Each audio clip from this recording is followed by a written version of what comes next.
नमस्कार दोस्तों। हम दंड प्रक्रिया संहिता 1973 की बात कर रहे हैं। अब हम धारा 328 के चालू करेंगे इस विषय को।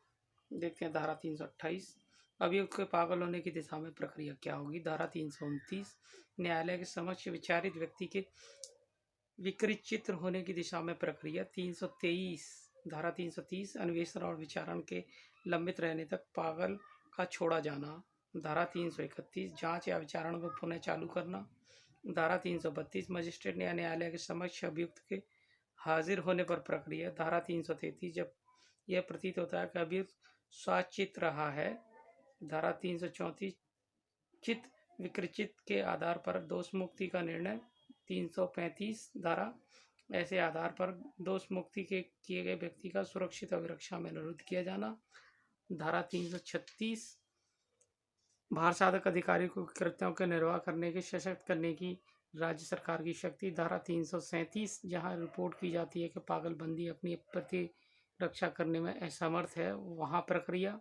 धारा 338 जहां निरुद्ध पागल छोड़े जाने के योग्य घोषित कर दिया जाता है, वहां प्रक्रिया। 339 नातेदार या मित्र की देखरेख के लिए पागल का सौंपा जाना। ठीक है ना, ये सब है।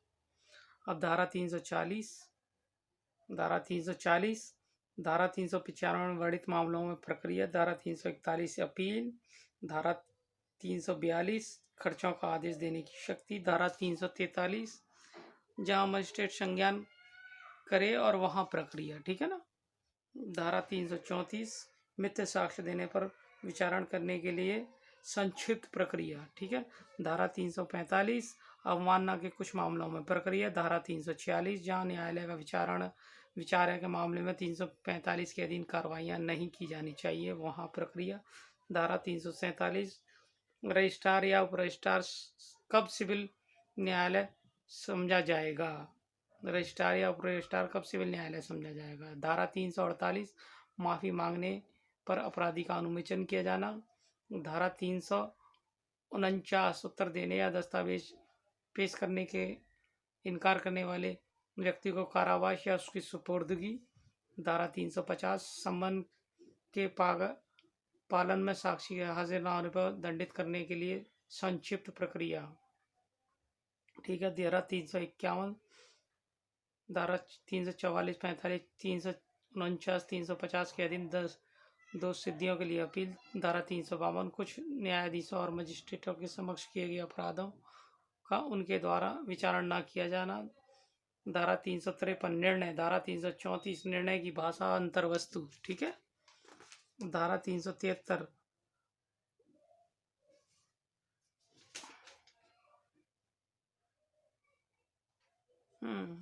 धारा 355 महानगर मजिस्ट्रेट का निर्णय। धारा 356 पूर्ववर्ती 2 सिद्धि अपराधी को करने पते की सूचना देना। ठीक है नहीं। धारा 357 प्रतिकार देने का आदेश। धारा 358 निराधार गिरफ्तार करवाए गए व्यक्तियों को प्रतिकार। धारा 359 संज्ञेय मामलों में खर्चा देने के लिए आदेश। 360 धारा सदाचार के लिए परीक्षा व भर्त्सना के पश्चात छोड़े जाने का आदेश। धारा 361 कुछ मामलों में विशेष कारणों का अभिलेखित किया जाना। 362 धारा न्यायालय का अपने निर्णय पर परिवर्तन न करना। धारा 363 अभियुक्त और अन्य व्यक्तियों के निर्णय की प्रति का दिया जाना। धारा 364 निर्णय का अनुवाद किया जाएगा। धारा 365 सेशन न्यायालय द्वारा निष्कर्ष दंडोदेश की प्रति जिला मजिस्ट्रेट को भेजना। धारा 366 सेशन न्यायालय द्वारा मृत्युदंड का पुष्ट करने के लिए प्रस्तुत किया जाना। 367 धारा अतिरिक्त जांच के किए जाने के लिए अतिरिक्त साक्ष्य लिए जाने के लिए निर्देश देने की शक्ति। ठीक है ना। 368 दंडोदेश की पुष्टि करने या दंडोदेश को बातिल करने के उच्च न्यायालय की शक्ति। 369 नए दंडोदेश की पुष्टि 2 सेशन न्यायालय द्वारा स्थित किया जाना। 370 मतभेद की दिशा में प्रक्रिया। 371 उच्च न्यायालय की पुष्टि के लिए मामले में प्रक्रिया। धारा 372 अपील। ठीक है ना। अपील होंगी जब तक अन्यथा उपबंधित ना हो, किसी अपील का ना होना। ठीक है।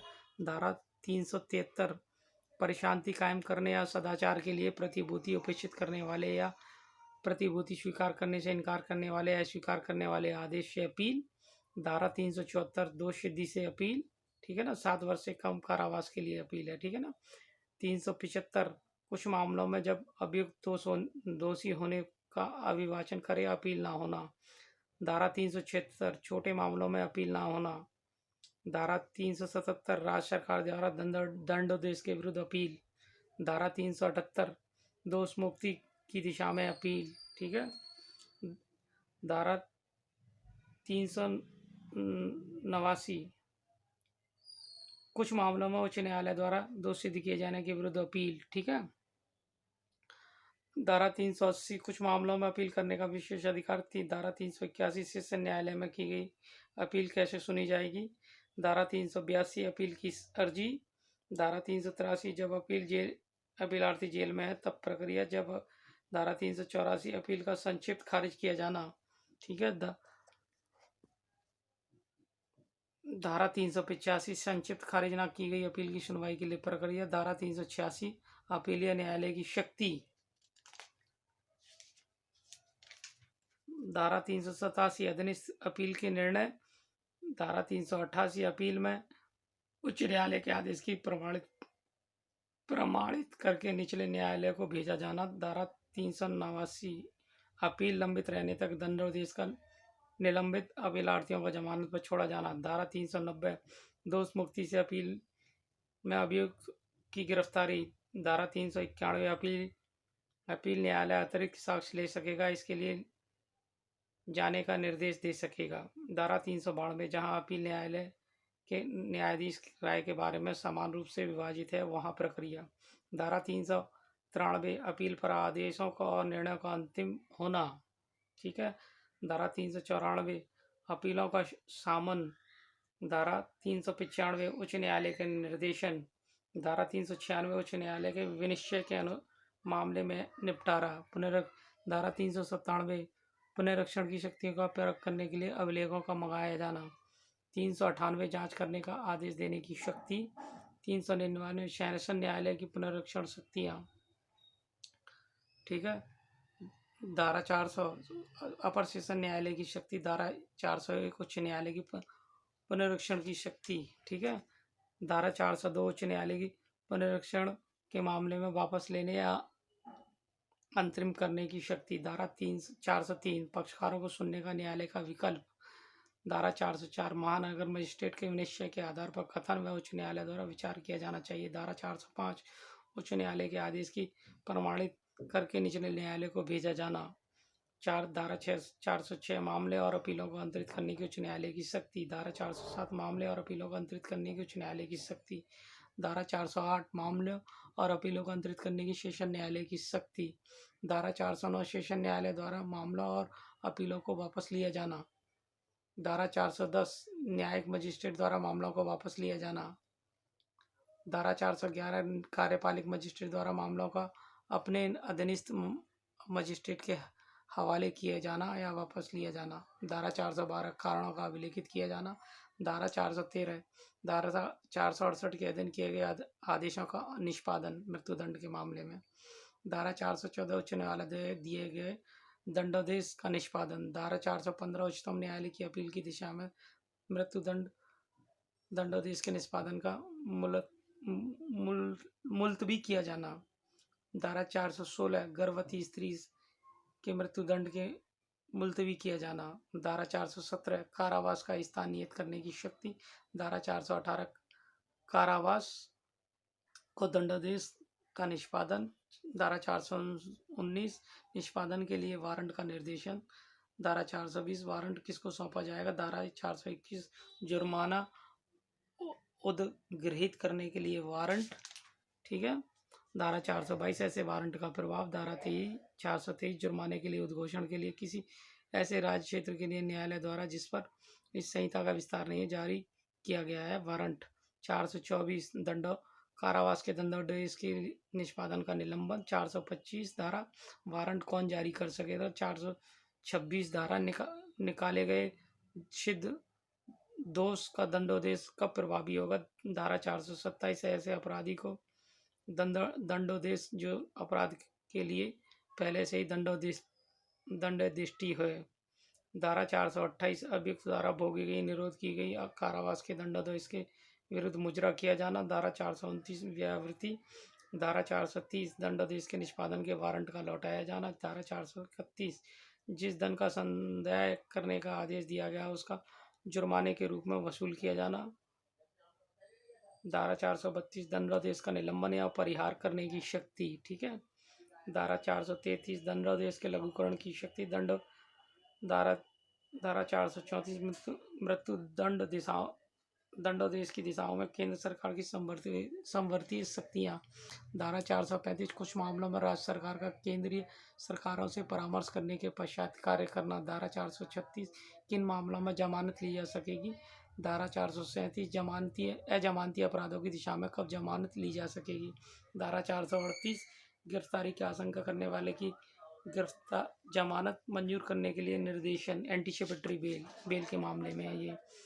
धारा 439 जमानत के बारे में उच्च न्यायालय सेशन न्यायालय की विशेष शक्तियाँ। धारा 440 बंधन पत्र की रकम और उसे घटाना। ठीक है।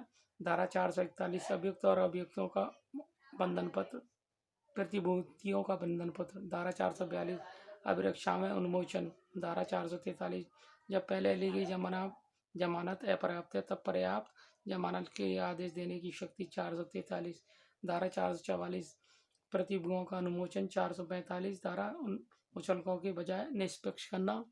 धारा 446 प्रक्रिया जब बंधन पत्र सहित समाहित कर लिया जाता है। धारा 446 बंधन पत्र जमानत पत्र का रद्दीकरण।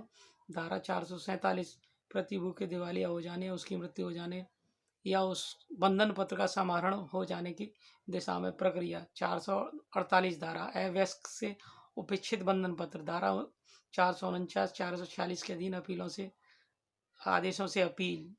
ठीक है। 450 कुछ मुचलकों पर देय रकम उद्धरण करने का निर्देश देने की शक्ति। धारा 451 कुछ मामलों में विचारण लंबित रहने तक संपत्ति की अभिरक्षा अभियान के लिए आदेश। धारा 452 विचारण की संपत्ति पर संपत्ति के व्यापन के लिए आदेश। धारा 453 अभियुक्त के पास मिले धन का निर्दोष क्रेता शहदा है। ठीक है। धारा 456 52-53 के आदेशों के अधीन अपील। धारा 455 अपमानित लेखों और अन्य सामग्रियों का नष्ट किया जाना। धारा 456 स्थावर संपत्ति को कब्जे से लौटाए जाने की शक्ति। 457 धारा संपत्ति के अभिग्रहण का पुलिस का द्वारा किया जाना।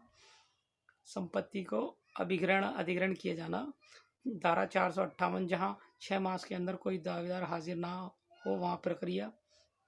जहां 459 विनाश्वर संपत्ति को बेचने की शक्ति। धारा 460 वह अनियमितताएं जो कार्रवाइयों को दूषित नहीं करती हैं।